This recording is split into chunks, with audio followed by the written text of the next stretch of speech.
Welcome to my review of the Sinn 105 UTC.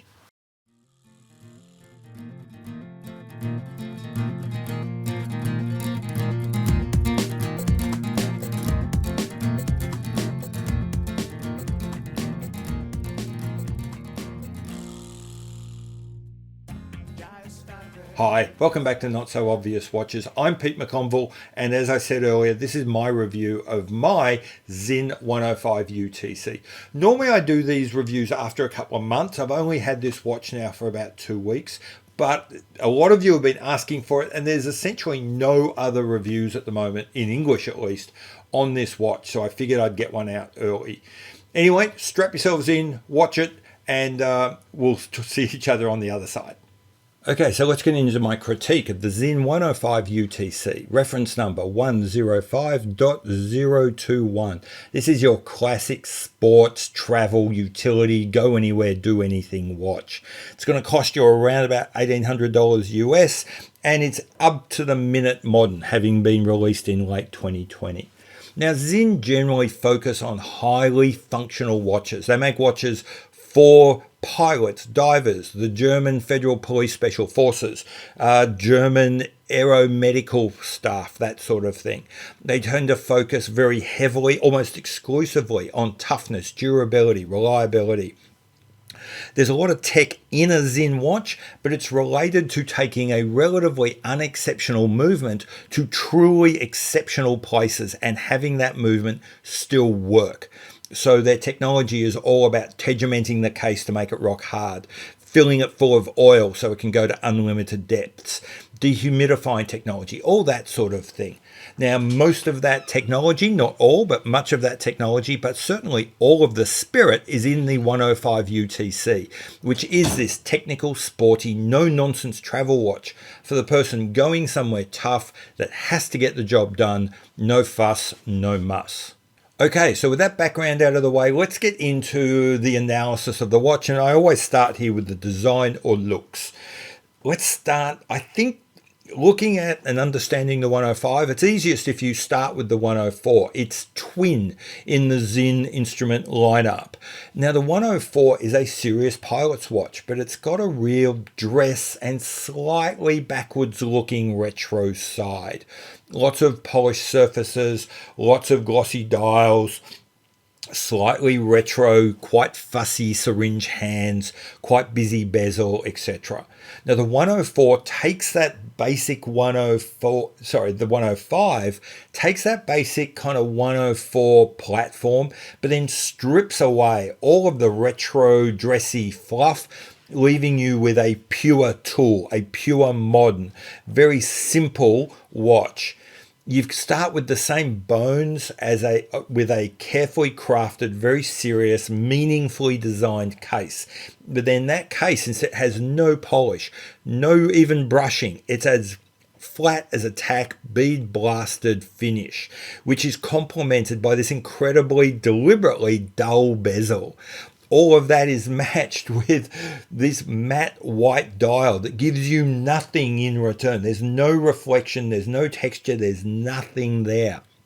And that is then matched with as simple as all get out stick hands with the simplest lozenge markers you could possibly imagine. All just printed, very, very simple. Those jet black borders on those hands stand out like the proverbial dog's balls, doing exactly what they're supposed to do.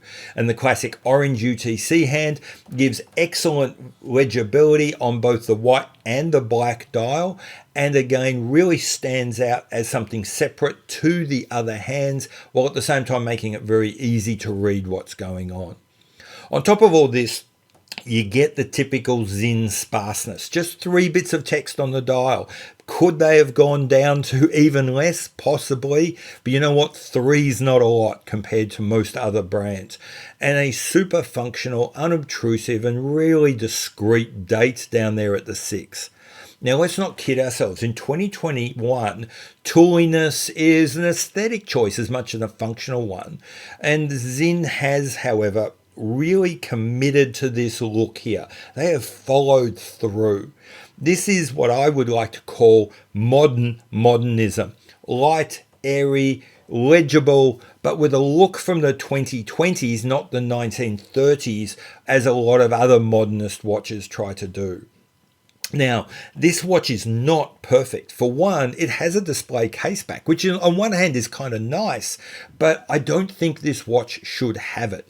I think it's the wrong look. It's the wrong feel for this watch. And I also think they could have saved like 0.5 millimeter on thickness, which again would have added to the right feel, the right there's nothing on this watch you don't need kind of attitude.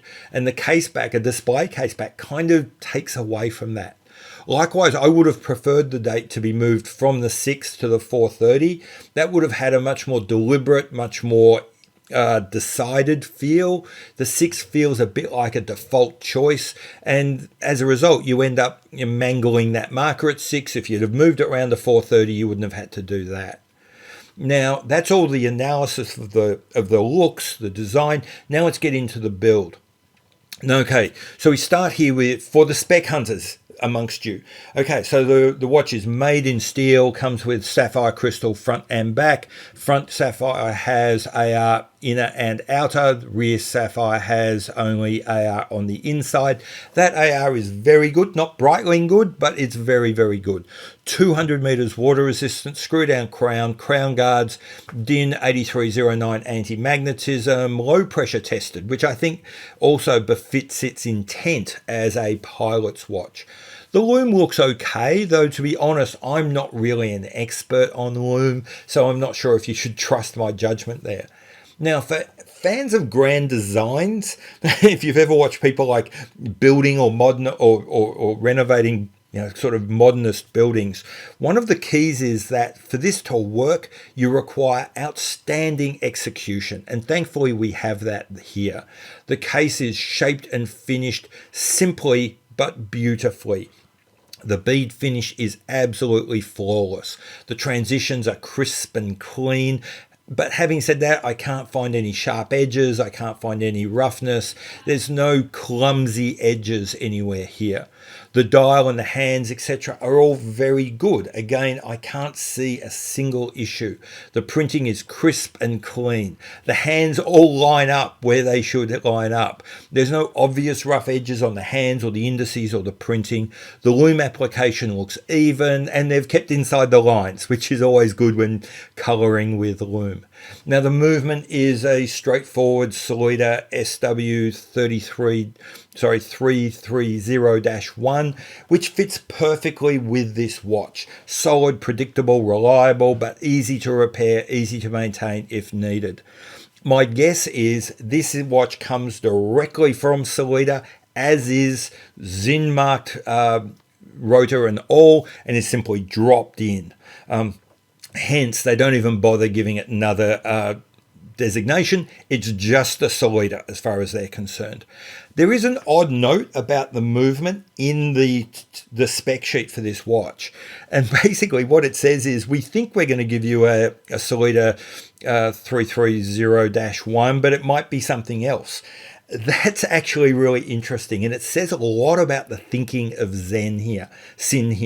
What it's saying is Sinn thinks the movement is simply an engine, a part of the watch with a job to do, but that's all it is. It's nothing special, and it's no more special to the watch than the hands or the case.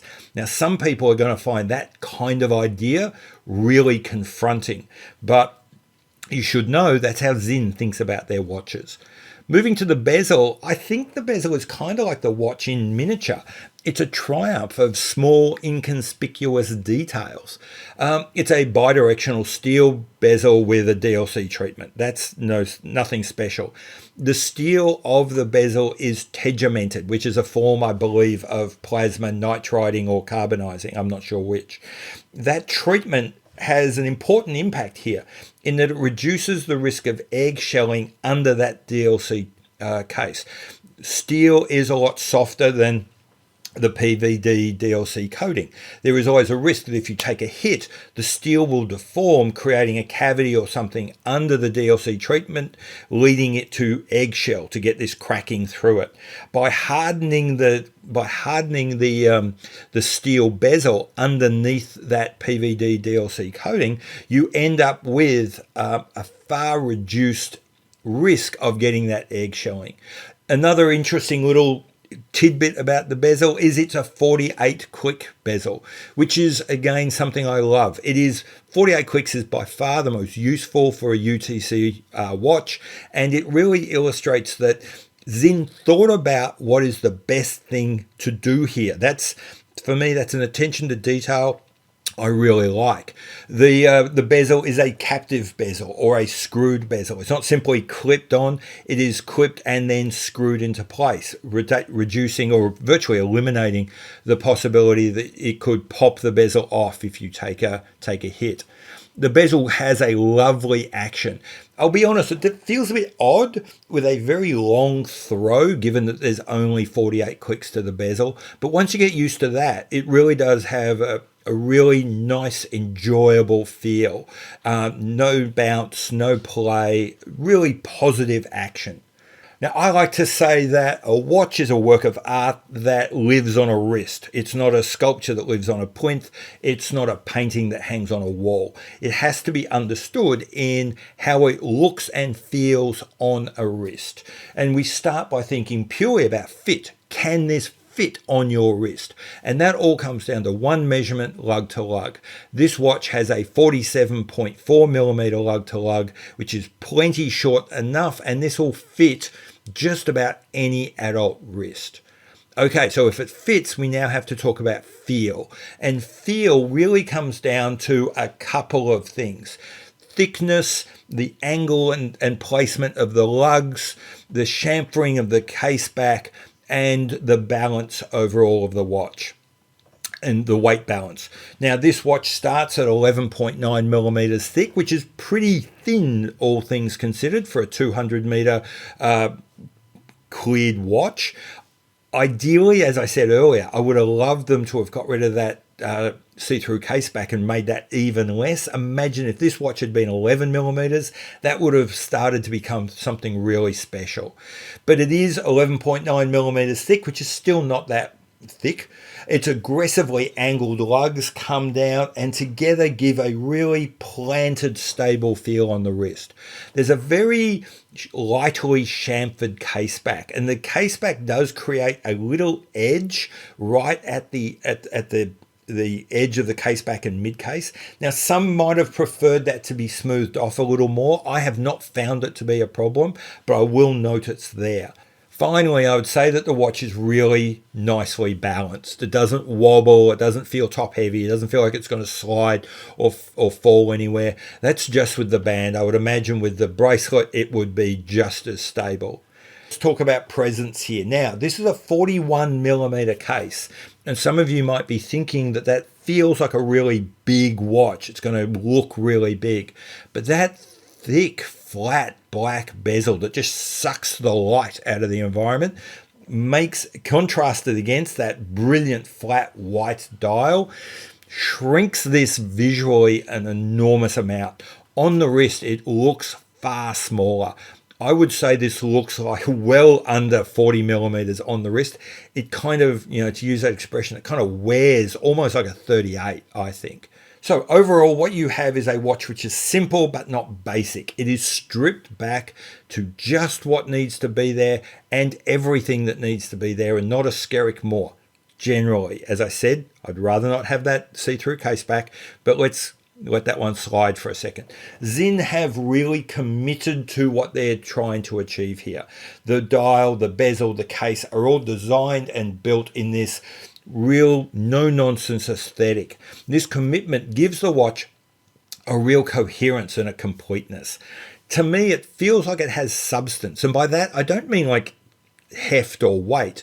It feels like the intent, the design, the specification, the build, all tie together really tightly, giving you something really solid, and it really, more than anything, it delivers on its promise. Maybe that's what I'm thinking about here as substance.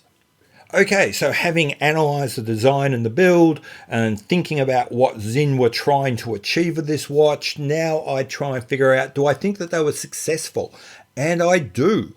I think that Sinn always focuses on toughness, durability, quality, precision, reliability, etc. And this watch delivers that in spades.